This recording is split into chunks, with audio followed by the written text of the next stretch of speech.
Well, hello. Welcome back or welcome to, whichever applies. What we do here is we watch a movie and we sit down and we yammer on about it.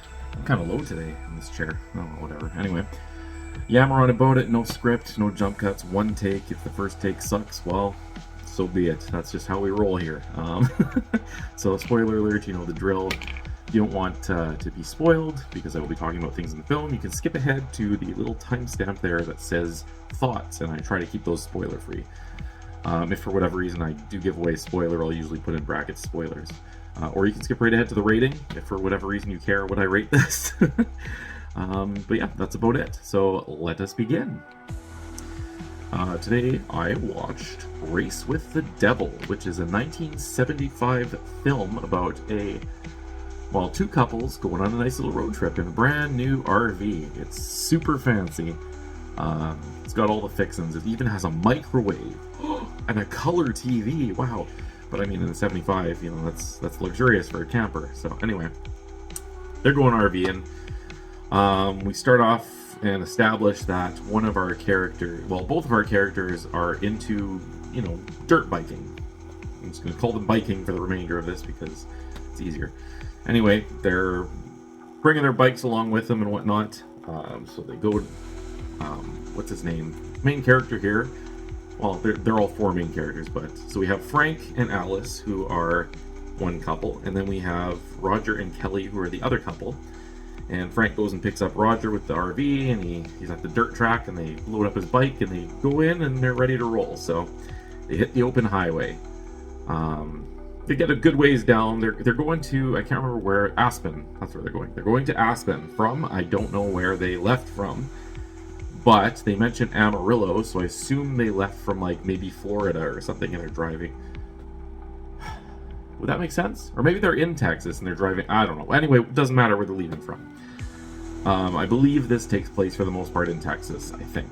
So, unless there's an Amarillo somewhere else that I'm not aware of. Anyway, that doesn't matter at all. Let's get to the point of the story. So, they've been driving a while, they want to pull over. It's getting dark. They're going to call it a day. They've driven, you know, a full day.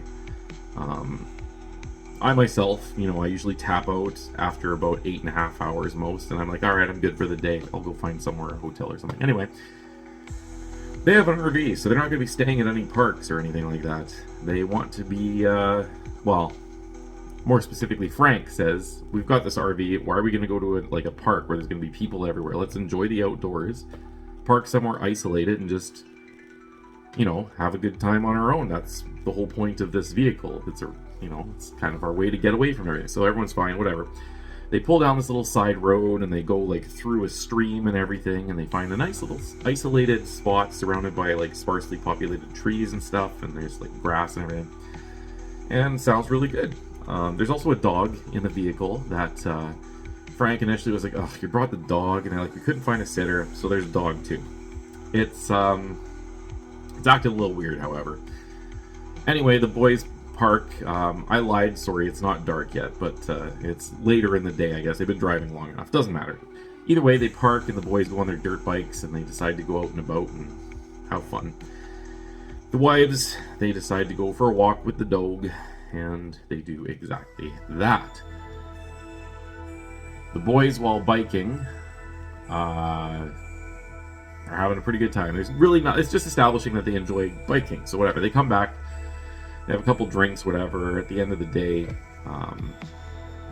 the wives decide to call it a night, and the boys, I guess, are still riled up. So they're sitting outside, having a couple drinks or a smoke or something, whatever you do in the 70s, just enjoying nature and the cool, crisp air. And they hear some weird noises and see a fire, and they're like, oh, looks like someone's having a party over there.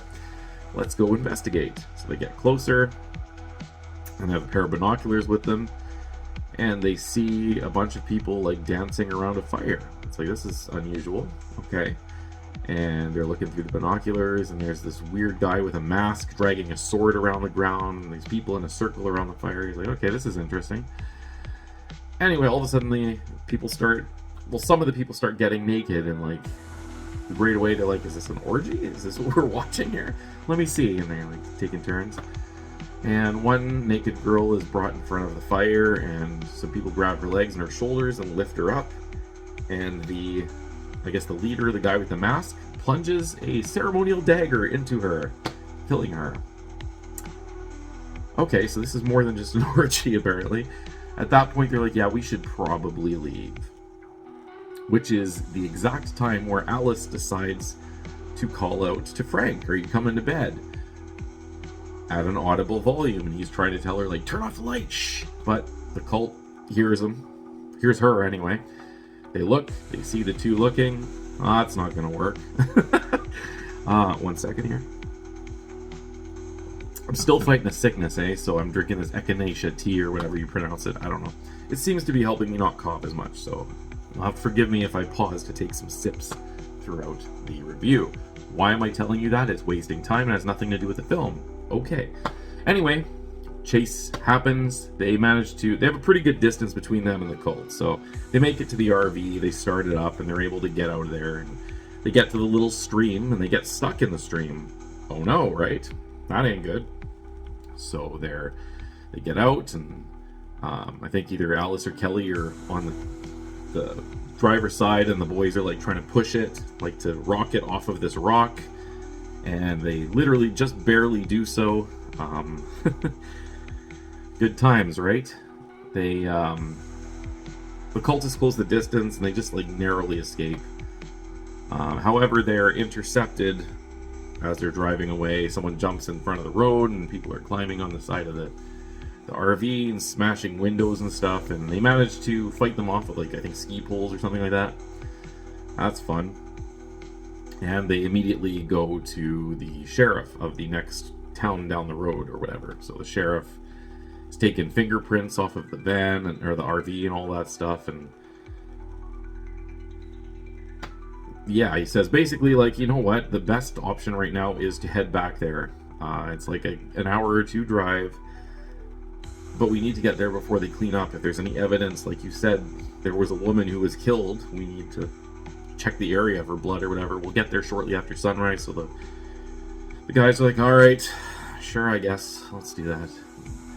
The cops are pretty good about it, like, you know, we'll do this, and then you can be on your way, and we'll contact you if we, find anything. Okay, fine. So they go with the police officers, and Kelly and Alice decide to stay back.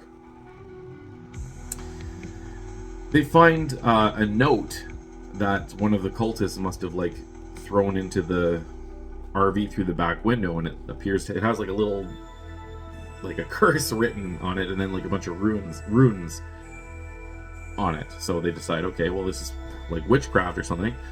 Not necessarily that they believe in it, but they want to figure out what it says. So they decide, okay, let's go to the library. They go to the library, they find some books on witchcraft, because every small town has a library with books on witchcraft, right? If we learned anything from Buffy the Vampire Slayer, maybe every library has a Giles, I don't know. Anywho, they go to check the books out, and the librarian's like, yeah, those are just like reference books. Wow, bookses. That's a new one. Reference books. So you can't check them out, but you're free to stay here and like do your research and everything at the library. They're like, oh, okay, well, I guess, go put them back. And so one of them goes and puts them back, and they leave, and it turns out obviously she stole the two books. So like, we'll mail them back when we're done. Ha ha ha. Theft is hilarious. So they get back, and meanwhile, out at the site, the cops basically stop where the river is because their cars can't go across. I guess the RV has like 4-wheel drive or something, so that's cool. So they cross the river, and they go to like the site, and they find the campfire still like ashen and kind of warm, and they find blood on the ground, and then they find a dog that's like nailed or speared to a tree. Yep, poor pup. Anyway, the cops are like, okay, well, we're gonna take some blood samples, we'll see if it's human or whatever. They're pretty much convinced that it's the dog's blood, as the two had mentioned that they were having a couple drinks. The officer's like, in the dark, and you're pretty far away and under the influence, it could look like something. They absolutely did kill the dog, which is still, a crime, but, maybe they held the dog up over the woman or something, and they're like, okay, whatever. Anyway, needless to say, they get back, they say their goodbyes. The cops say basically, yeah, we'll look into it, we'll contact you, whatever. You go finish your trip, we're not going to interrupt your vacation, just, go do your thing. Which is great, but also a little sus. Which, Yeah. They stop at a mechanic before they go, and the mechanic... Damn it, I thought I was going to knock off this whole video. One moment. So, the mechanic sees a smashed out back window, and he's like, oh man, I don't have like a proper, rear windshield or whatever you want to call it. I don't know what you call it. Rear window. There you go. But what I can do is I can take like a car's rear window and rig up some plywood, and it'll at least get you where you need to go, or to a bigger town where you can replace it. They say, yeah, that's fine, whatever. So he does that. Meanwhile, Roger's a little bit sus about the cops. Was it Roger? One of them is sus about the cops. The other one's kind of like, So whatever, they talk about that, and it's kind of like they knew where this location was without us actually telling them where the location was. And they say, well, it's a small town. These cops probably know everything about it. When we told them the general scenery, they probably knew right away because of the river bend or something like that. It's like, okay, well, I guess. I don't know. Anyway. Turns out that I think it was Roger who ended up sneaking a sample of blood himself. And he's basically like, okay, so we're going to go to the next big town and get like the big city cops to test this blood. And basically, if both say it's dog blood, then it's dog blood, we were drunk, basically. But if the big city says it's human and the sheriff there says it's dog blood, then we know something's up. Perfect. Okay, wonderful, whatever. So that's great. They decide to head to Amarillo, which is the next biggest city, on their general path towards Aspen, I guess. So they're driving for quite a bit, and they decide to stop in an RV park for the night, which is great. Has a swimming pool and all that, and the girls go swimming, and some creeper guys are like staring at them. And then they notice that like a whole bunch of people are staring, and they're like, okay, well. They head back to the van, or the RV, and I think it's Alice who wants to leave, but they're not having it. They're like, we're here to, we spend all our vacations in like shitty little motels, and like this time we're going to Aspen, we're going skiing, like we're set. We're not gonna let this ruin our vacation, which, good on you, man. Everyone seems to sort of agree after that little pep talk, so that's great.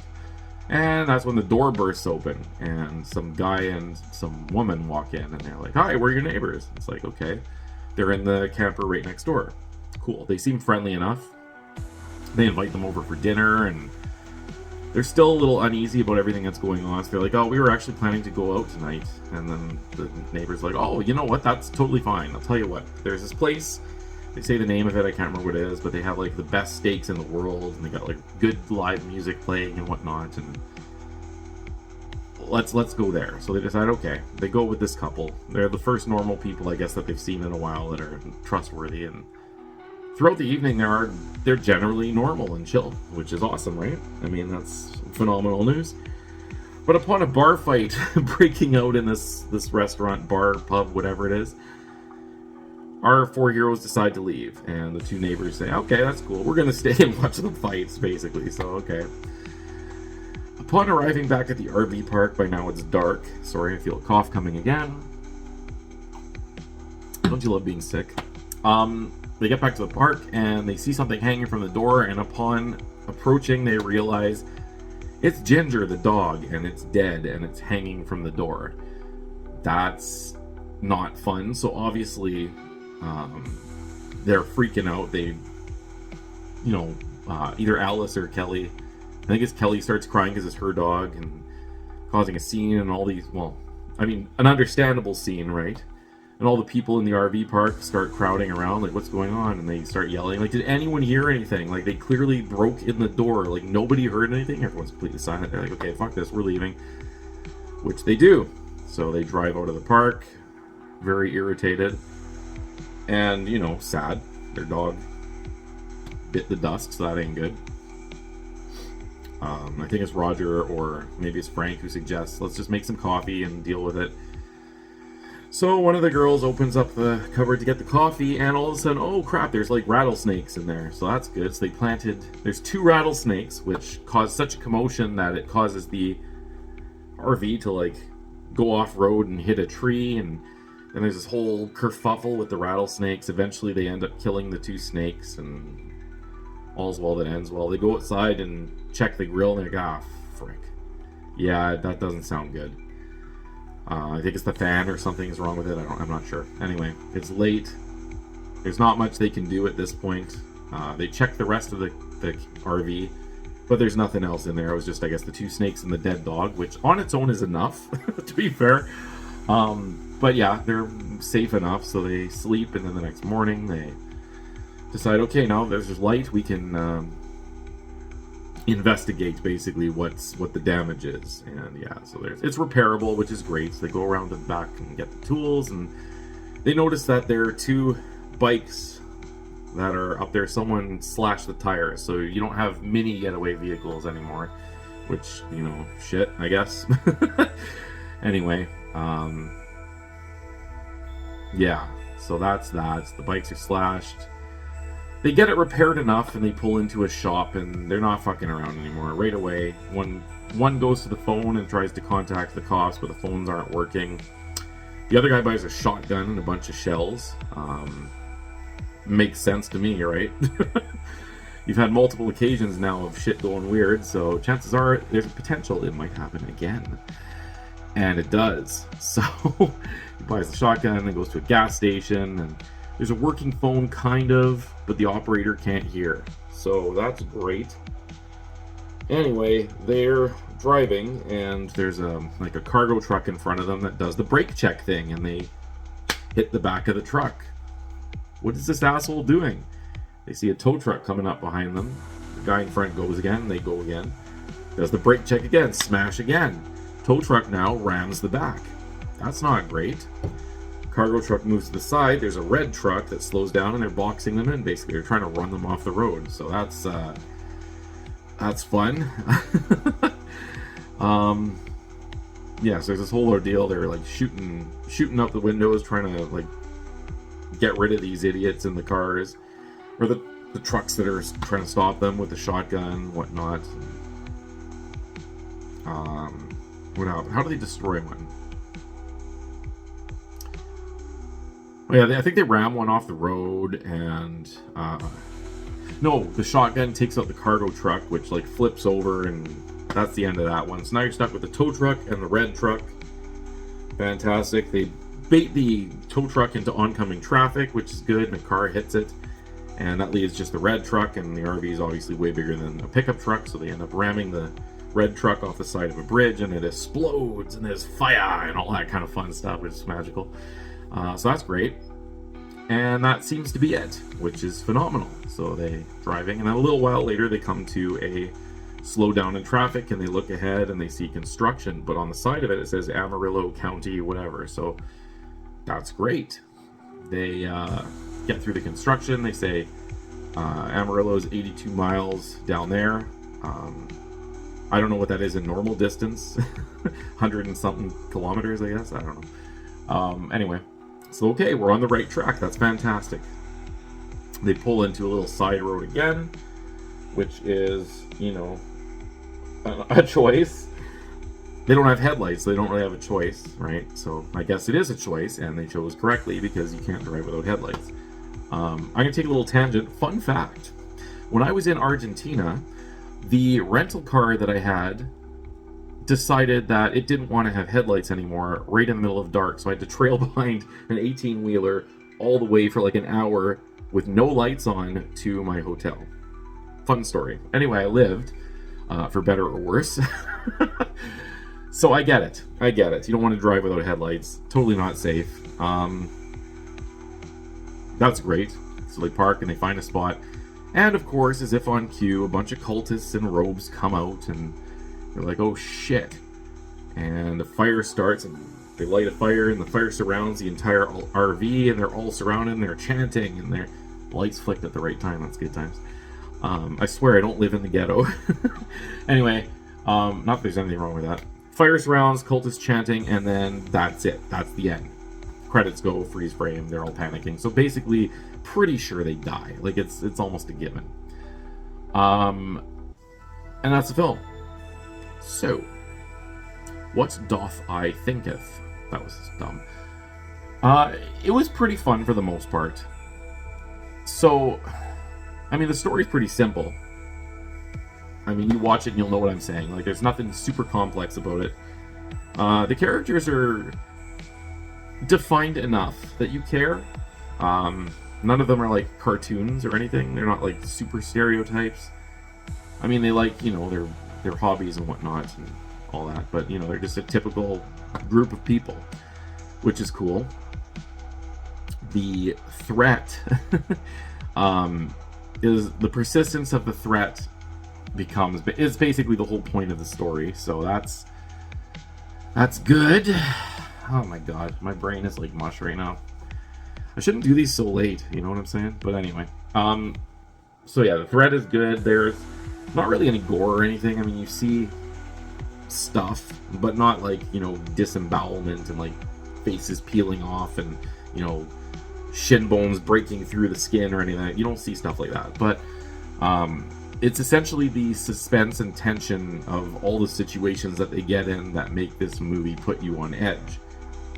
That said, the ending, which I've already mentioned about and I'm not going to spoil here, feels like something that I think during the time would have been kind of like, oh shit, but now it's kind of like, oh, okay. I don't know if maybe I'm wrong about that. That's just my opinion, and who am I, right? I mean, I'm a guy on YouTube with like less than 100 followers, so what the hell do I know?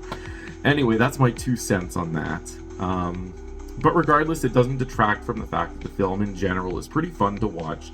It's got good pacing. You're never sitting there thinking, okay, can something happen? It's pretty much, the structure of it is very good for what it is. The acting, again, is pretty reasonable for the most part. Like, they're not cartoons. They're not super well developed characters, but they're not so underdeveloped that you don't give a shit, and they're just, you know, hopefully they die or something. You know, you want to see them get killed, like in you know, Nightmare or Friday movies. So that's fun. Yeah, in all honesty, I kind of did like it. It's not groundbreaking or anything nowadays. It might have been back then.